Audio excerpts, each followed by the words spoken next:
Gaafa tokko naamee siin ajjeesan anjee. Osoo hin dhamin dura. Hedduu aare siin ajjeesan anjee. Jennaan eega bar wanni ijee booda siin ajjeesaa jennaan awoo ani ilma sila taati. Ayyoon tiyya Goorgisi Sheekh Hussein warra Adabbayyii bikkan dhayne hin qabdu gar hedduudhaan eeganii nan guddeessuu hin dandeessu.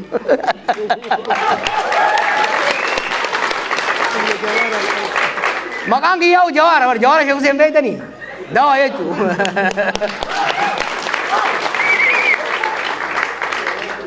Dhuga lubbuun abbaan eeyine amatan eeyine du'a sodaannee garuu du'a sodaannee lubbuu oguma haxxiffatanuu nama keessaa baatu jecha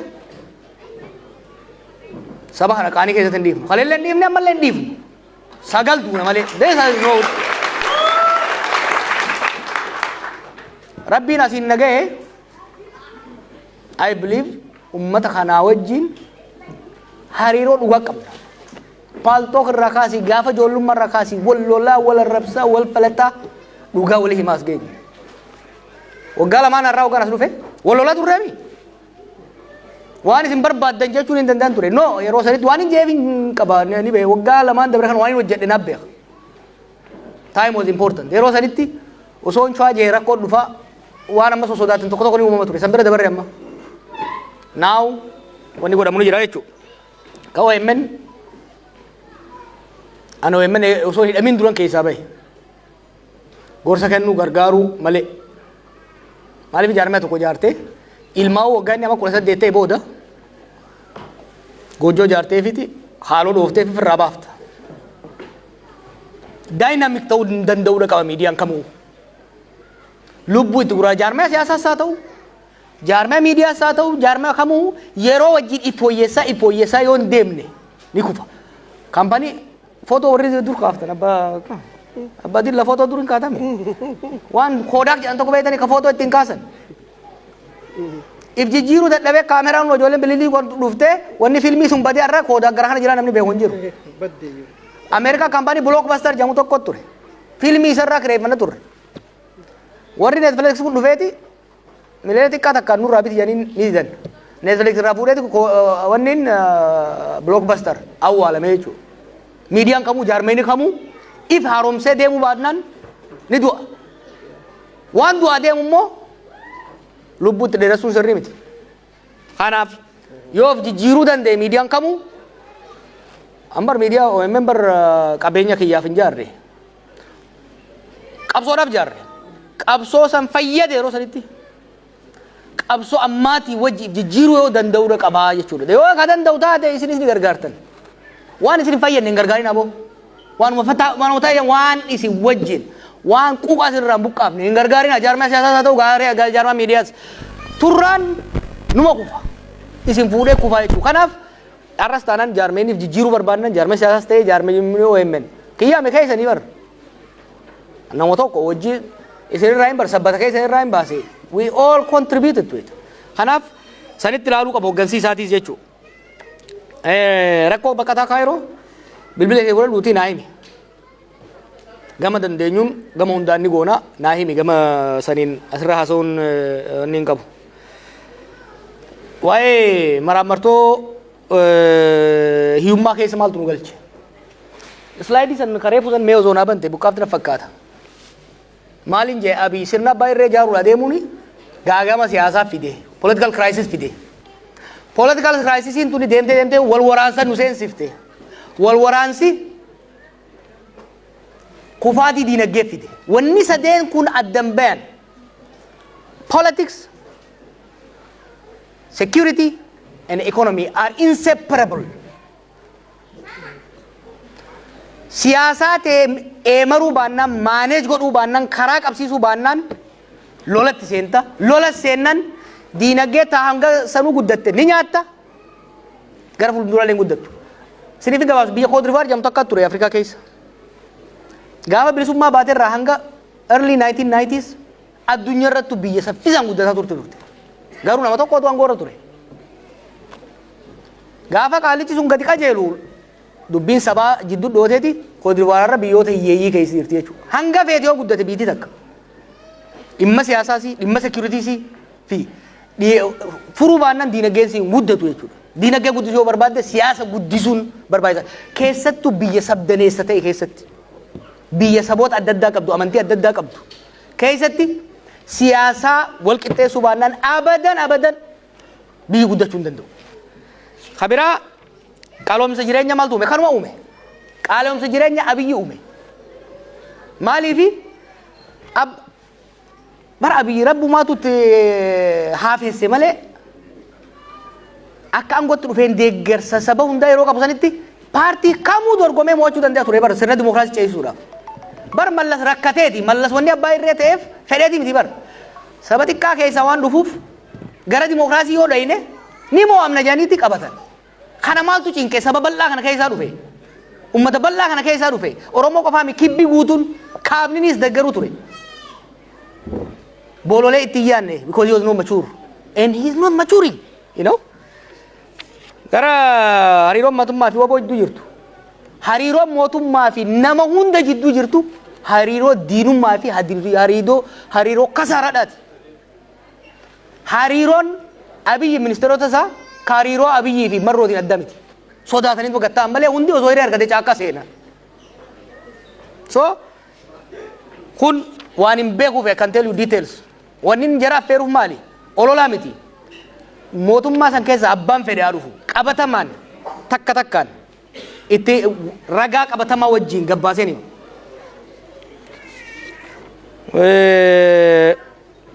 nama jaarte moo kophaa fiida? An kophaa mul'adha takka kophaa fiigeen beeku. Nama waggaa ol baafte akka ishee taati shimbiraan nyaata.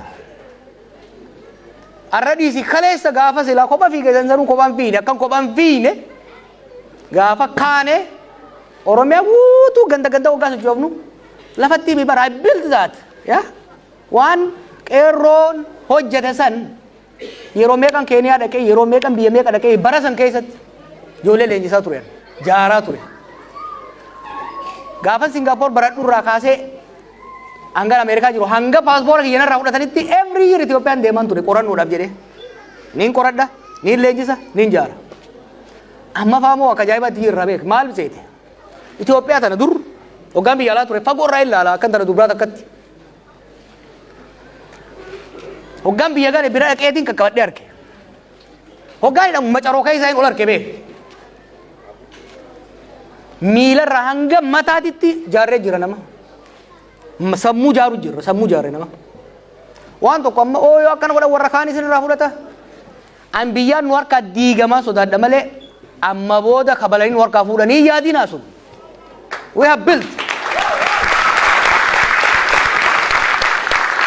An kanii yaadda'u fardaan nu jala du'aadha malee fardarraa nu kaasanii jallaa buufnee tolaa qajeelaa irra keenyaadha malee argumentiin jiru san hin yaadina.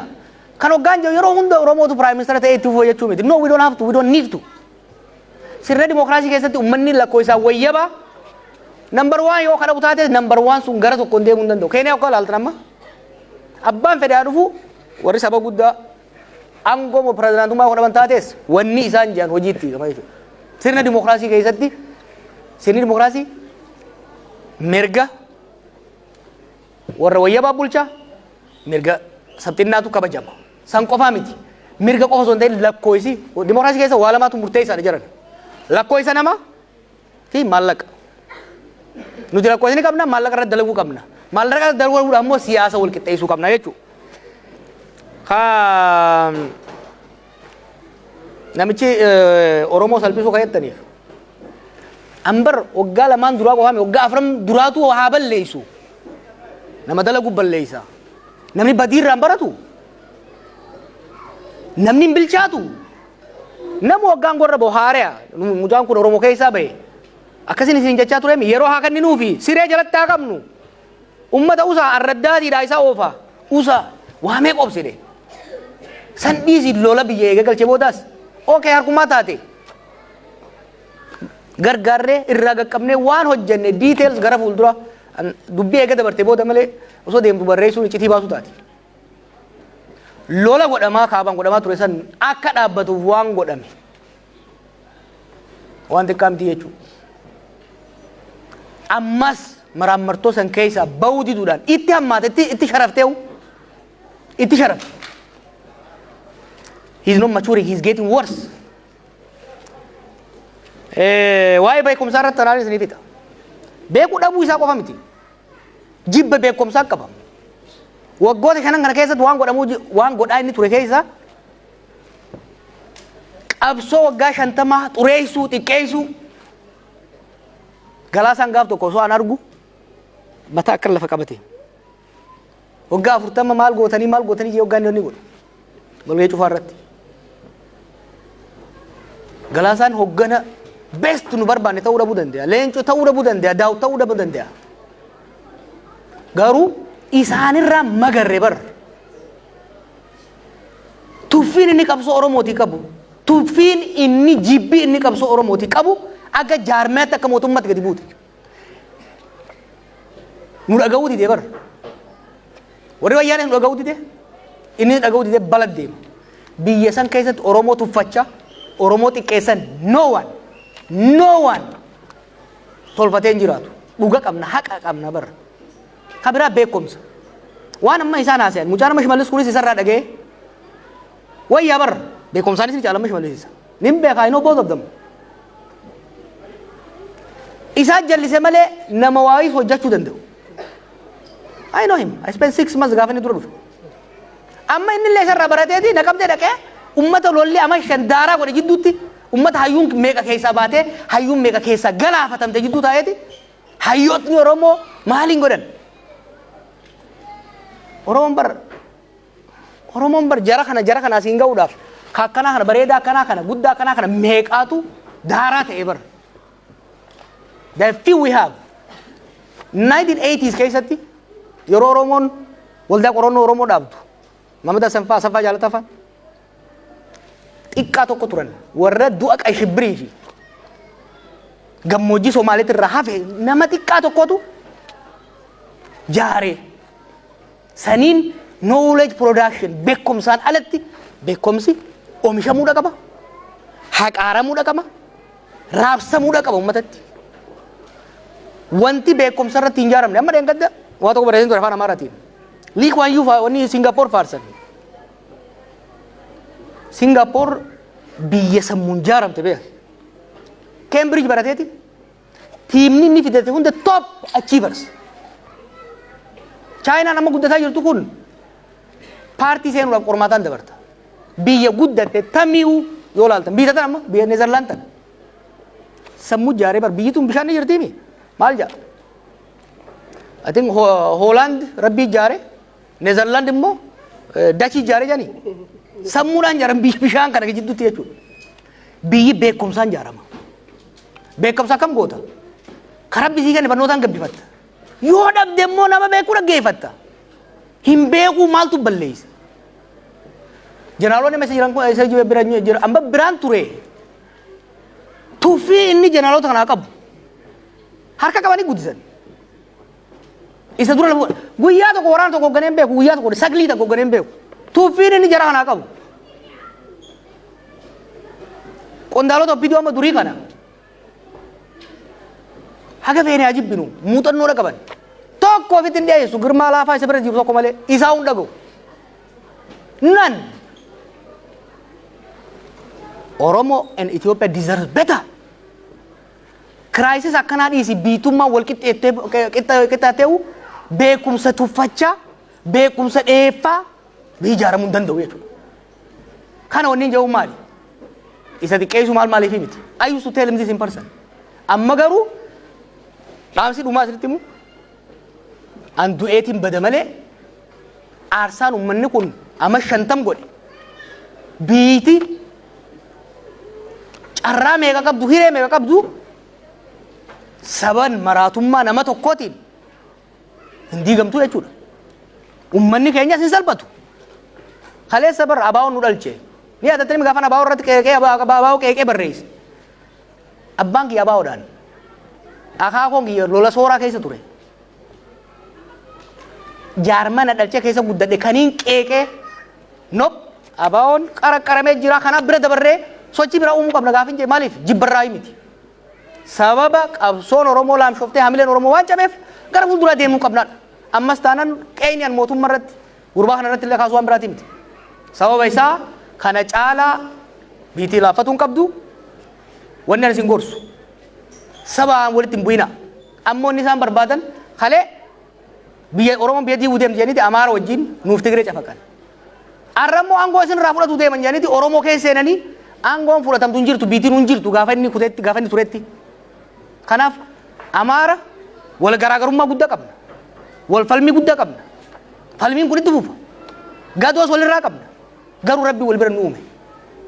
Rabbi wal keessa nu uume. Akka biyya tokkotti ta'uu baatu akka ollaatti waliin buluun dirqama.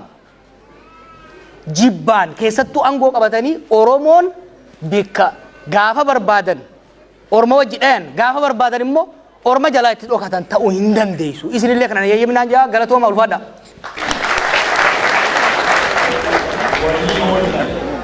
Kardi Rafut. Kardi.